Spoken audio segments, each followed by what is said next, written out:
Yeah, there's gonna be no opening. I didn't like the opening song for this show. But what show is this? This is actually, it's a fucking long ass title. Is it wrong to try to pick up girls in a dungeon? And hence it's also called, I think, the myth of the Familia. All right. Yes. Is it wrong to pick up a girl in a dungeon? Hell no, man. I do it all the time in video games. No, seriously. He doesn't do much picking up girls in dungeons. He probably does it once. And what is the show about? It's your typical MMO style RPG anime video game show, similar to other shows like Sword Art, Overlord, Grim, Log Horizon and shit like that. Though I wasn't that interested in it, actually. I just kept watching it. I mean, hopefully it got better. It did get a little bit better, but overall it was pretty average. In this world, the gods came down from heaven to live amongst humans, and in order for them to basically live, because they gave up their right divinity or something like that, they had to depend on humans who they give blessings to, read their powers, power-ups, go from level 1 to level 2, level 3, blah blah blah. And in order to get money, they go into the dungeon, which is a tower, and you go downward.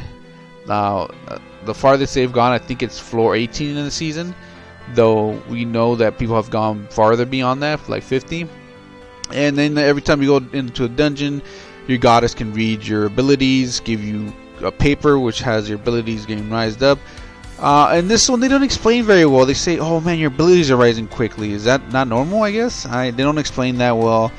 You get abilities when your skills level up, and eventually you do learn magic and stuff like that. But it's not explained very well.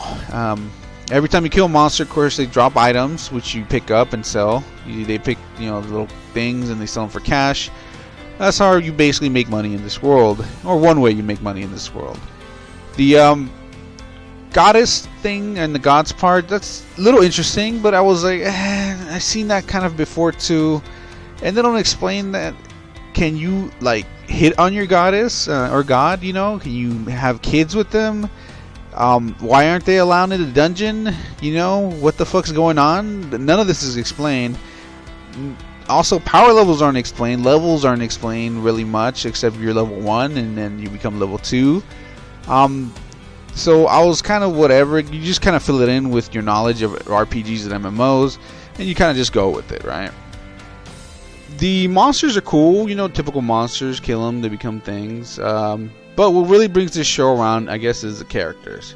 And that's what we get into. Bell Cornell, whatever, is our main character. His grandfather told him stories about heroes when he was younger. His grandfather's a tight dude. I always tell him that the only reason you want to become a hero is to get bitches. And yes, he does do all that. Nah, seriously, he's a cool kid.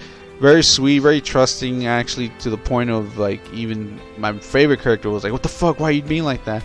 But he wants to become stronger in order to impress a girl. That's basically it. And that girl is actually Ice Wallenstein, which I'm not going to go over too much, because actually the next season is all about her and her group.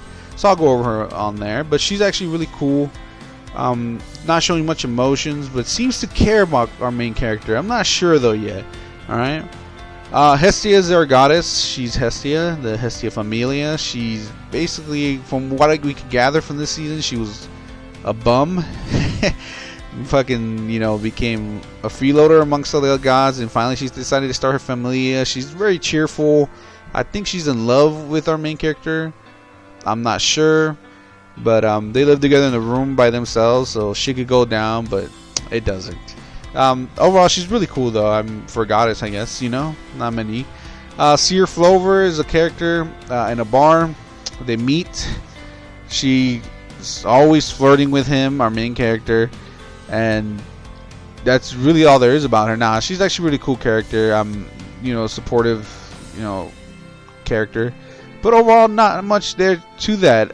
Unless they're going to include something in Season 2, well, hopefully. Real Leon, on the other hand, is a maid who actually has a secret past. She was actually an adventurer or something like that. And they could have focused on that more, actually. Especially the way they try to end it. And it would have been cooler. But she seems cool. She might have a crush on our main character, but she probably just likes his never giving up attitude. I don't know. Aina is the person that basically helps out our main character in the beginning, giving him quests, sending him out. She seems to care about him, actually, to the point where they go shopping date. But she's cool. I was worried about him.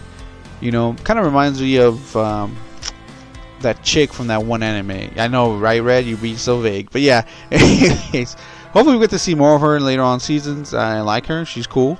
But my favorite character is Liliko Arde. I love her backstory. Pretty sad, actually. Fucking sad backstory.